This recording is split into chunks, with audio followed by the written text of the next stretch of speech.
everyone. Welcome back to the Book Marketing Tips and Author Success Podcast. This is show 2, season 2. That's awesome. And Amy, we had such show 1 was so fun. It was a great way to kick off the new year, I think, Yeah.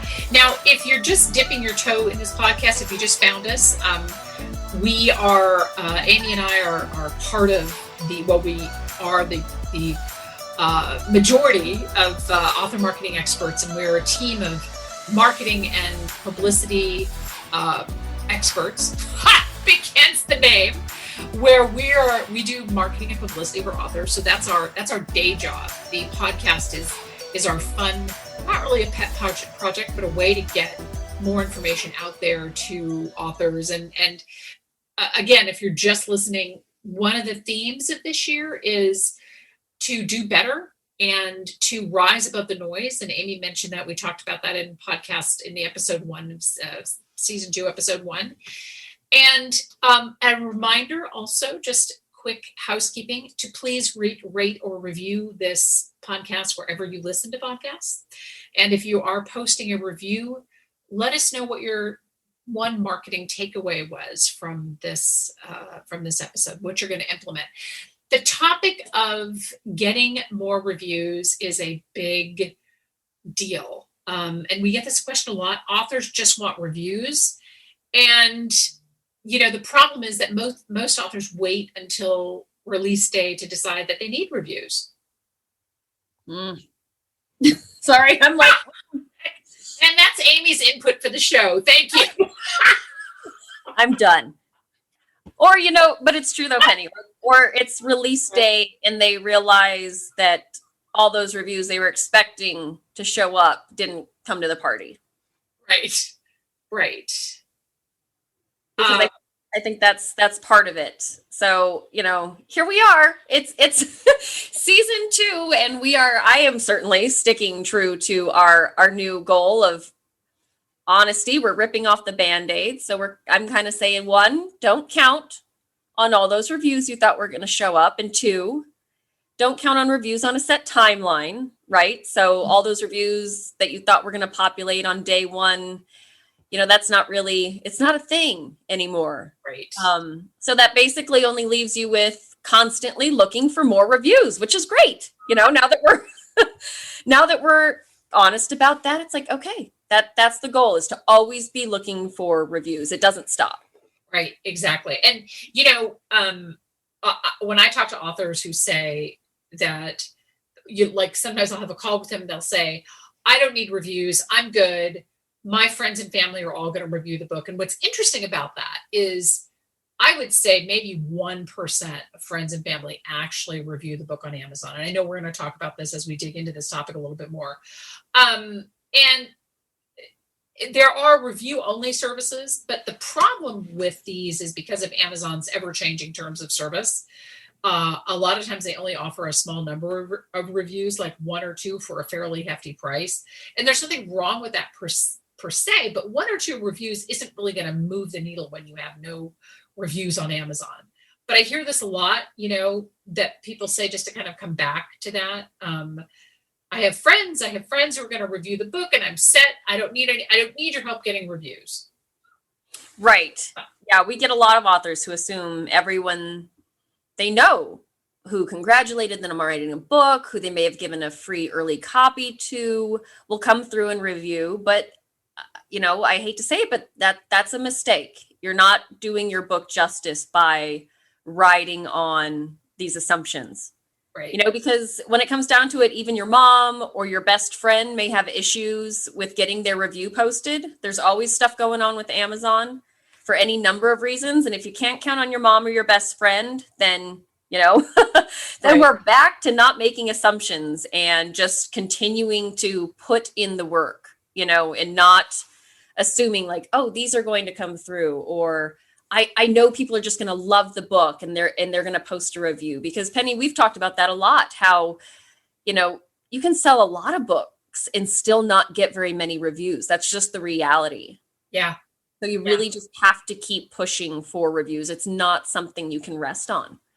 Well, because the average, when there have been a number of sort of studies done on how many reviews can you expect per book sold, right? And Amazon obviously is very cone of silence, so they don't release book sales data as it relates to ebooks in particular.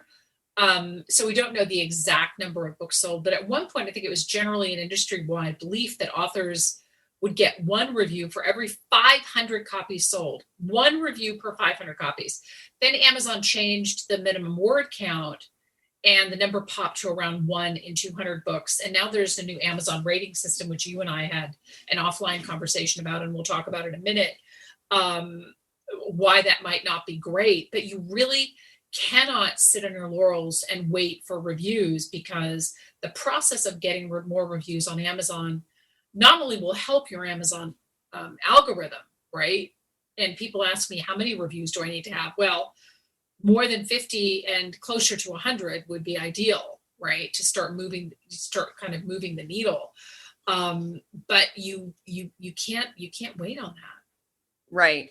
Well, and I think you make a very good point too, Penny, because I will definitely say that when authors come to us and are looking to collaborate on their marketing or on promotion, I 100% take into consideration when the book is released and how many reviews they have, because it all factors in, whether you like it or not, it's all part of your author resume. So especially if you're on book 2 or 3, those potential readers, buyers are going to go look and see like, well, wow, book 1 came out 2 years ago and they only have 5 reviews. You may have actually sold a decent number of books, but that's not translating to the next person that might buy your book.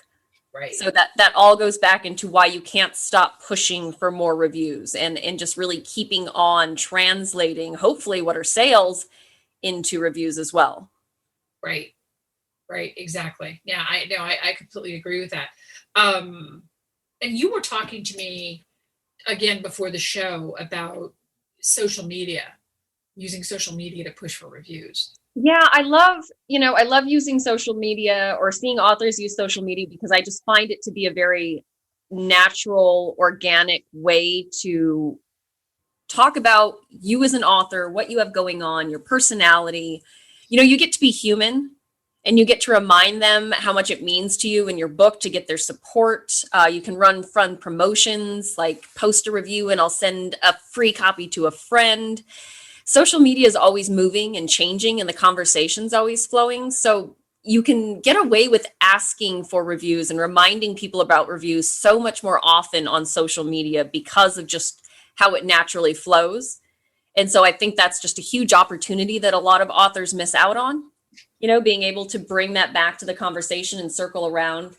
And we all know that you want to support people that you resonate with. And social media is a great place for authors to show their personality and make those other, kind of emotional, psychological connections with readers in a way that makes them go, you know what, I like them. I'm going to post a review. Because I'll be honest, I post reviews more often based on how much I resonate and how connected I feel to a product or an author, Yes, absolutely. Because then you become invested, right? You're a little bit invested in their success, right? Right. 100%. It's like, I like this person. I think we should have a glass of wine, but I know I can post a review right now instead.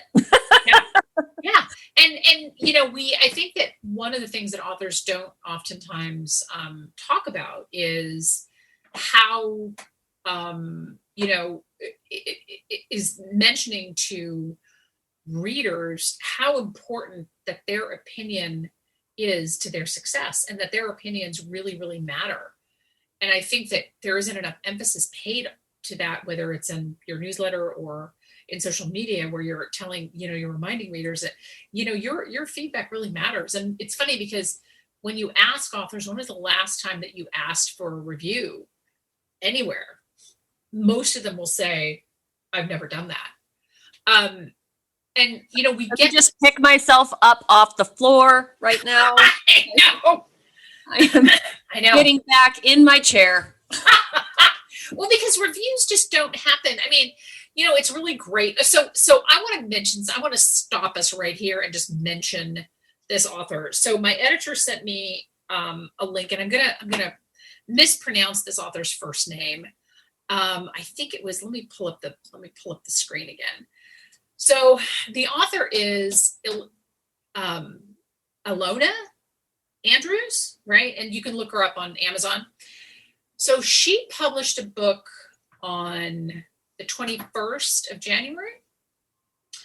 And it is now, so we're recording this on the 25th, I think it is. I'm losing track of time. So it was 4 days ago.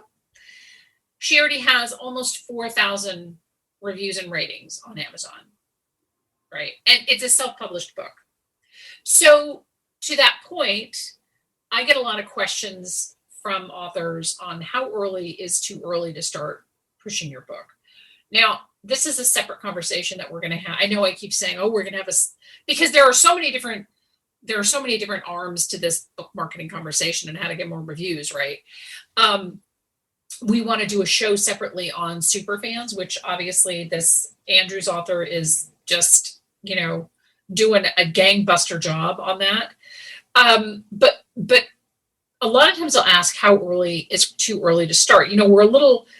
Sometimes authors are a little leery about pushing out too much content, but I think even if you're a first-time author, start to create your platform, get a website, get on social media and start to post, even if it's just on one social media platform for right now, and start to post things, introduce yourself to the world.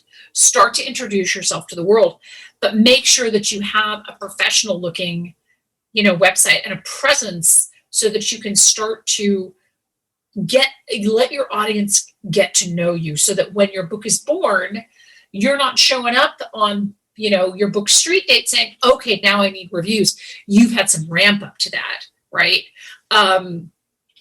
And your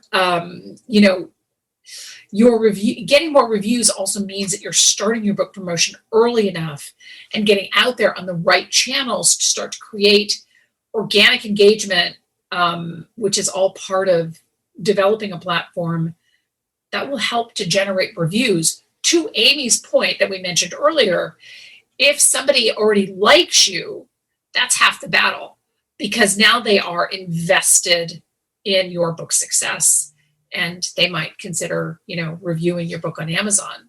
So Amy, let's talk a little bit about, let's talk about some more examples here. Okay. So reviews are personal. We've discussed this. You have to have that connection with somebody. Reviews also take time. I realize it doesn't sound like a lot of time, but think back on your day as you're listening to this. Like, how many times did you stop what you needed to do to just completely change directions for somebody else? Yeah. That's not related to you or living in your house. Let's preface that, because a lot of kids are home right now. But so for somebody else, how many times? It is asking a lot, even if it's just 5 minutes of somebody's time. Yeah. So you have to keep reminding yourself, like, okay, they need to resonate with me. They need to understand who I am. So if you write nonfiction, your focus should be on getting out there and being helpful. Share tips, share your struggles. Explain why you're so connected to your topic, and what did you overcome? What did you learn? Why are you able to provide this information?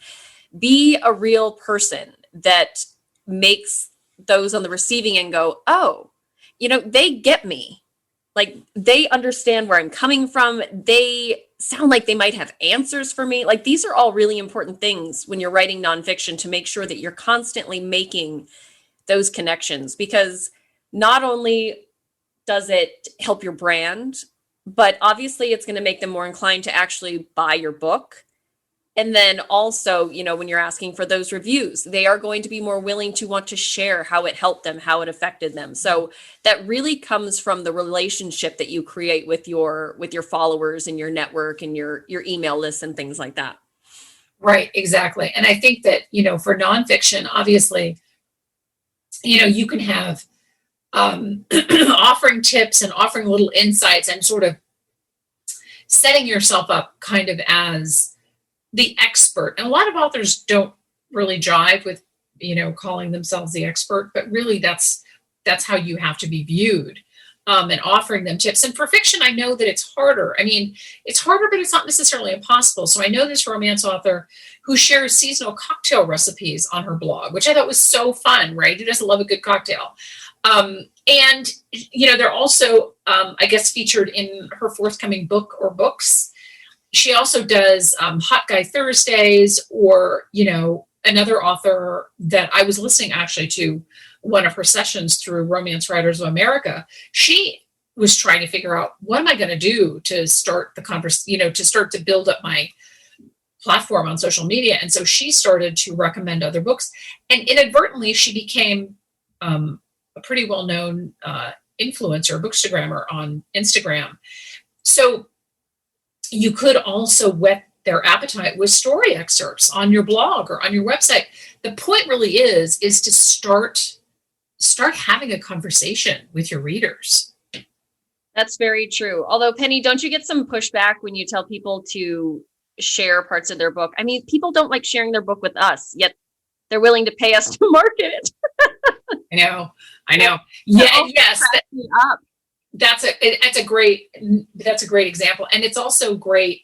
I get asked to sign NDAs sometimes, and it's not that I'm necessarily opposed to that, really.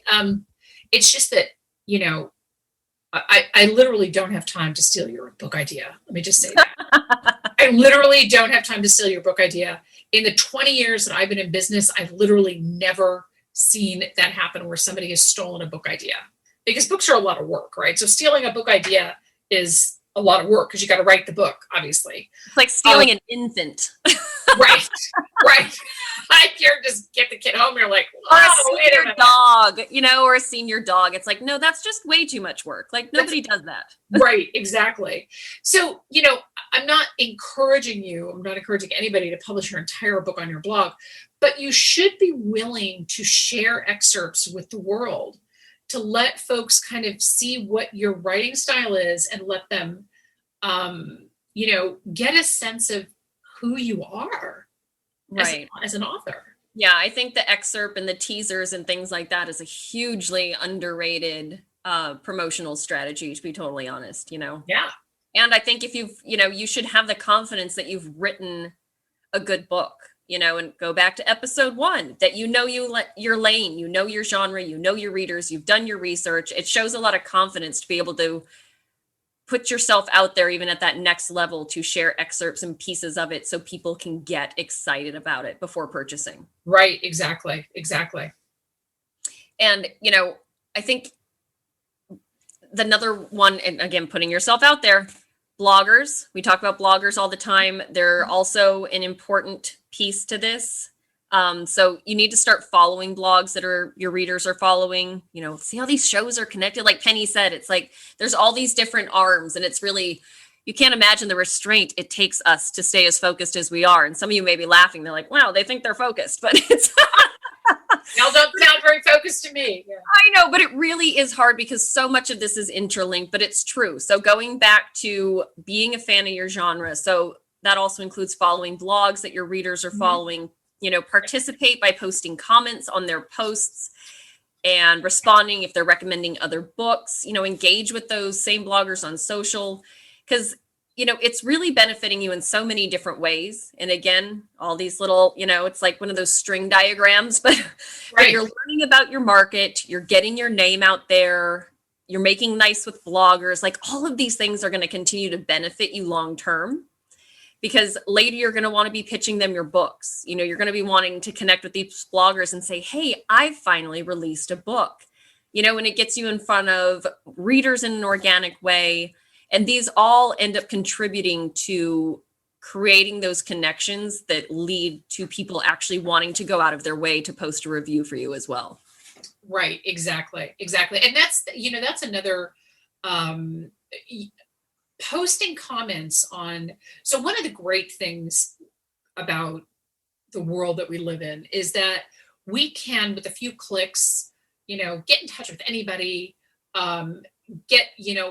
read about far off lands and different kinds of trips that we'll take when people are taking vacations again and things like that. But it's also when you're reaching out to bloggers, there's something really beneficial about going to writers' conferences. I miss in-person conferences more than I can tell you. Much as I know I used to bitch about traveling, Amy, I I really, really miss the in-person conferences. And one of the really great things that it allowed authors to do was to network with, potential reviewers, bloggers, et cetera, in person. By posting comments on blogs, it is virtual networking. So think about your early work, right? If we're still talking about, promoting how to get out there early, even in between releases to continue to expand your network, go on to blogs appropriate to your market. So review, book bloggers, things like that, and post comments on the reviews that for books in your genre, because many bloggers do cross genre. They do a couple different genres, and start posting comments. And then when you go to contact that blogger, they're going to know who you are and think, oh, I recognize that name. Yes, I would like to review your book or read your book and consider it for review on our blog.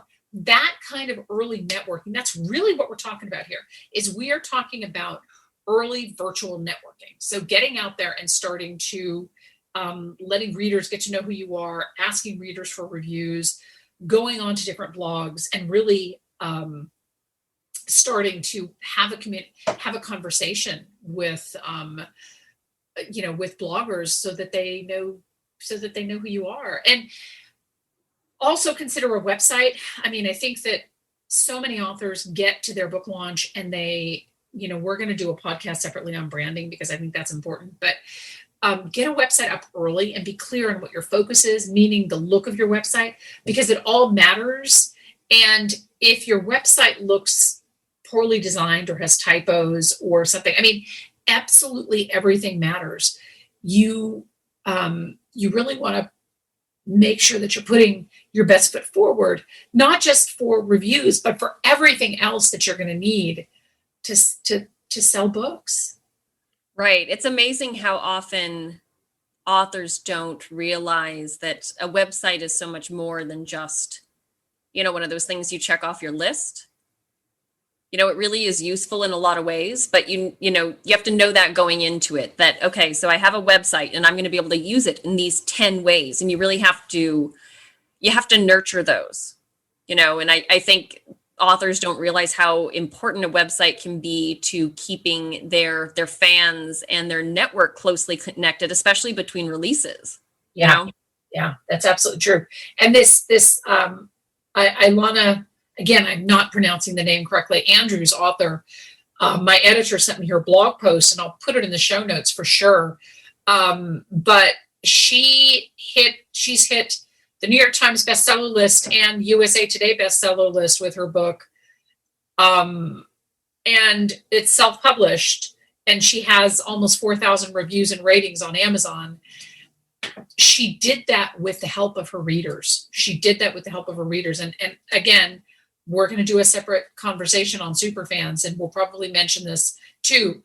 But when we're talking about reviews, absolutely building up that relationship with readers in whatever ways that you want to do that early on is so important. Absolutely is so important. And the other piece of this is your newsletter, right? So I don't subscribe to Ms. Andrews' newsletter, but I would imagine that she probably has a very robust publishing schedule, and maybe she publishes once a week, or maybe she publishes her newsletter once a month, but I'm betting she probably has a very focused goal with her newsletter, which varies obviously from, author genre to author genre.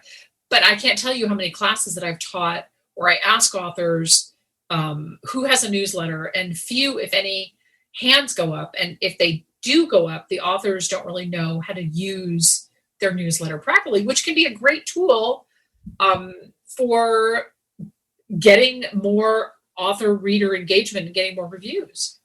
Absolutely. I'm putting on my reader hat right now and not my marketing hat. And I can tell you quite honestly that the small handful of authors that I buy books from every time they release, I get their newsletters.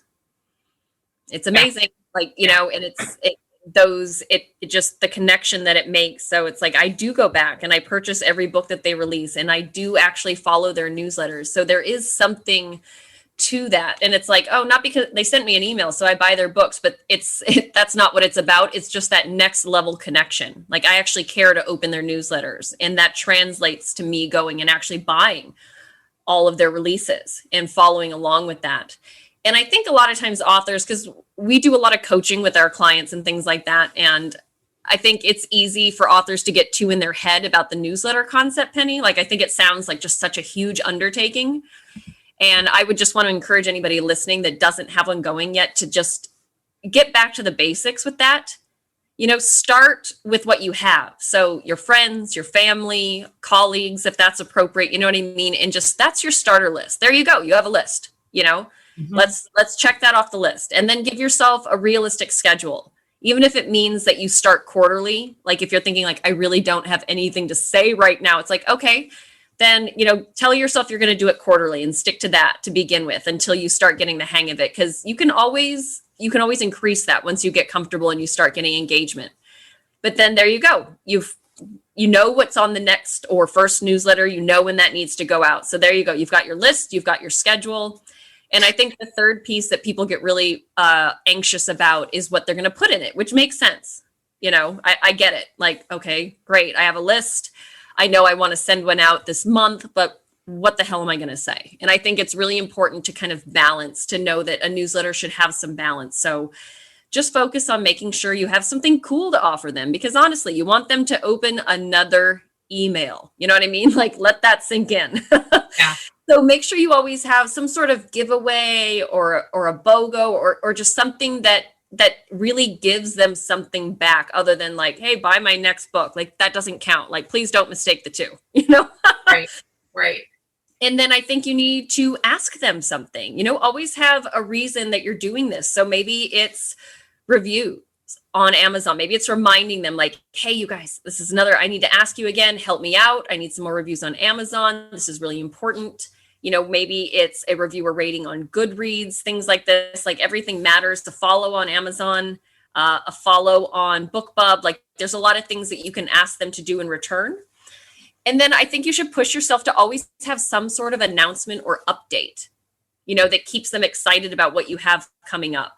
So maybe it's about your next release, an interview you just did, a can't miss tip, like if you have a tip for them, or a collaboration you have coming up. So push yourself to have something worthy to announce. It's good for you. It's good for your own self-motivation. So your newsletter schedule also then turns into a reason for you to, have a plan and to stick to it and push yourself to that next level as well. Because you think, okay, I have to have something to tell my newsletter people. I need to get my butt in gear, Yeah, I think that's a really good thing. And I think this goes to, I just finished writing from book to bestseller, and which we'll talk about in another show because it's not going to be out for probably another month. But the more that you can set even sort of these micro goals, it helps to give all your marketing some structure. But also the authors that do that do tend to get more, they have more activity, and consequently they have more reviews. And asking for reviews in every newsletter, as Amy pointed out, is definitely the way to go. And I think, we're getting to the end of the podcast. I want to talk about Amazon reviews in a second. If you've gotten to the end of this podcast and you say, well, I still don't know how to get reviews, I really encourage you to listen again, because there is no magic bullet for getting reviews, right? It takes some planning and it takes some work, but it's all, we have a show on blogger pitching, which you can listen to. It was we did it, I think, midway through season 1. So you can definitely go look for it. It's still, obviously, it's not even a year old. So it's very, very relevant. We broke down how to pitch bloggers, how to find them, etc. But even ahead of that, building your reader reviews, as this author that I mentioned with her almost 4,000 ratings on Amazon, I can't get over that. That's the thing that's going to make a big difference and make your life so much easier. And, we all want to get Amazon reviews. I love pitching Amazon reviewers. It's gotten a little bit harder to get after them because Amazon removed their contact information. Most Amazon reviewers, most of the top reviewers are probably also bloggers. They have some kind of a blog presence. So typically what I like to do is I will invite authors to go on to books similar in their genre, right? And find some of the top reviewers. And it's always marked by top 50 reviewer, top 100 reviewer. Don't just automatically assume that you need to have the top 10 reviewer on Amazon because they review a whole bunch of different things, both product based as well as books specifically. So they may be busy, but take a look at their Amazon profile. Their email contact information will be gone, but they might have some other information that you can go and try to find their blog and pitch them that way, right? The reason that I recommend that, and finding between 3 and 5 reviewers, or even just stick with the number 3 in terms of getting Amazon reviewers. I mean, I would love to get 3, fairly busy Amazon reviewers to review, my books. So it's definitely a win if you can get that. It's a little bit of a circuitous way to do it, but it's definitely worth your time. The other thing, and finally, is put a letter in the back of your book. I cannot emphasize this enough. Ask for reviews. We led the talk with this. We led the podcast with this. I'm going to end the podcast with this. Ask for reviews. I really recommend a letter in the back of your book will help to invite readers, just thank you so much for reading this book. Would really love a review, a link to the book page. Mostly this is going to work for ebooks because it's easier to kind of click through and, review the book. But we recommend that to all of our authors. If they can, put a letter in the back of the print book or the ebook. Like I said, in the ebook, it's a lot easier because you can just click on over from, when you're done reading. Ask for reviews.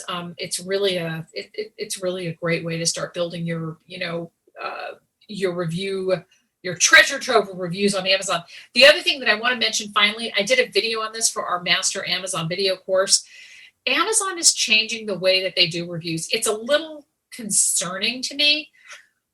They are now doing Amazon ratings. So not just reviews, but also ratings. So you can basically, and I've been asked on Amazon to do this for a bunch of stuff. I mean, it just pops up on my app. Like they don't necessarily email me and say, well, I want these, I want you to post these ratings, but they'll say rate or review this product. And I tried it. I could literally go in there and give any kind of star rating and I don't have to review, and it just pops up on Amazon. And part of the reason why Amazon is doing this is because they want to be the quote unquote Yelp of product reviews, because it keeps people going to their website. Even if I decide to buy the product off of the Amazon site, I will oftentimes check Amazon for reviews. But Amy, we've seen this Amazon rating system. It's a little concerning, isn't it? Oh, it's crazy. It makes it a lot more complex to try to figure out how well a book is legitimately doing, I hate to say, but it's a thing though, because think how many, and I notice this more and more when you're reading through articles and things like that. Amazon is getting a lot of play in lifestyle editorial type articles because their products have these just outstanding number of ratings and reviews. I'm sure, Penny, you've seen this a lot. I'm sure a lot of people listening have too. You'll be reading, they'll be like, oh my gosh, this sweatshirt has over blah, blah, blah reviews on Amazon. You have to check it out. People love it. And Amazon is getting all these direct links back to their platform. I mean, it is big money for them, you know? Yeah. So the fact, like, Amazon wants tons of ratings and reviews on their products, but it definitely muddies the waters a bit for those of us that are really trying to assess, how well a book is doing, or if you're doing market research and things like that, or trying to learn something from other books in your genre. It definitely makes it a little more complex.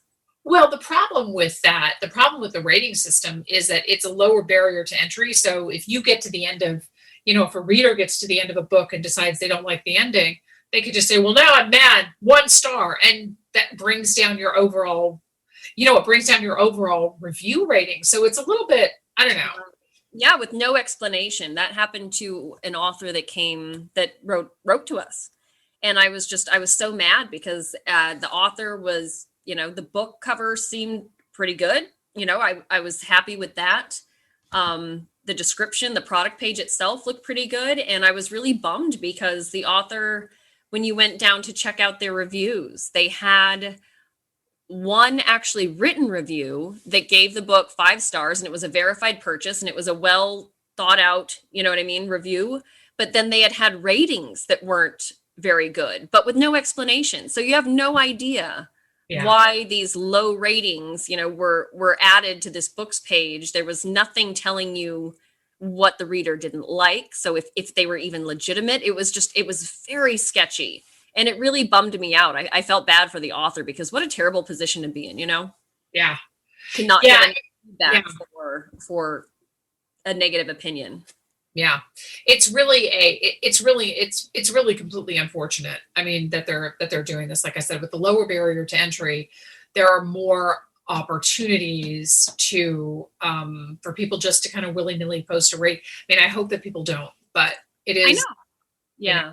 But we talk about it a lot. Penny, you're very honest with authors that, you're not always going to get excellent reviews. That's just the reality of it. And you have to suck it up, learn from it, move on. Not everybody is going to love your book, but I think it's really unfortunate that it's okay, so maybe not everybody loves it, but then you're not learning anything from it either, and I think that's a frustrating position to be in when you're not actually getting any tangible feedback from it.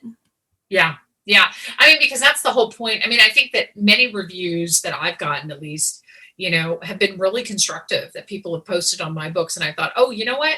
This is really, I'm going to incorporate this the next time or whatever. After the initial shock and swearing wears off. No, just I know. Initial, right. Exactly. It's fair. We're all human. It's all good. But you move on from that and you go, okay, but let me think about what they said. How can I work with this? Yeah. Yeah, exactly. So, so it's just something to look out for. But I want to thank you all so much for tuning in.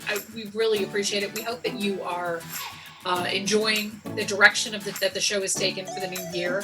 And we also welcome your feedback. We have our contact information is in the podcast show notes. I will have a link to that awesome author and all of her amazing reviews when when I post the show notes. And once again, please rate or review.